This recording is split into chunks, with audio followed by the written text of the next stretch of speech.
ఎవరికైనా ఏదైనా శుభం కలిగితే ఆ శుభానికి కారణం ఎవరు అంటే శంకరుడే. నేను చెప్పట్లేదు ఈ మాట, శాస్త్రములు చెప్పే. శుభములన్నీ కుప్పలు తెప్పలుగా ఆయన పాదముల దగ్గర పడి ఉంటాయిట.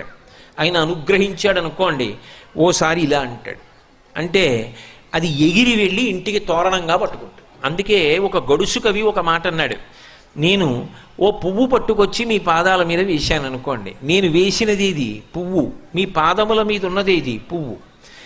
నేను ఒక పువ్వు పట్టుకెళ్ళి మల్లికార్జున లింగం మీద వేశాను అనుకోండి, పరమ ప్రేమతో వేశాను అనుకోండి, ఆ పువ్వు ఓ ఏడాది తర్వాత నా ఇంటి మనవడు. నేను ప్రేమతో వేసిన పువ్వు 2 ఏళ్ల తర్వాత నా ఇంట్లో మనవరాలు. నేను ప్రేమతో వేసిన పువ్వు నేను కట్టుకునే ఒక ఇల్లు. నేను వేసిన పువ్వు నాలో కలిగేటటువంటి భక్తి. నేను వేసిన పువ్వు ఏ వయస్సులో నాకు రావాలో ఆ వయసు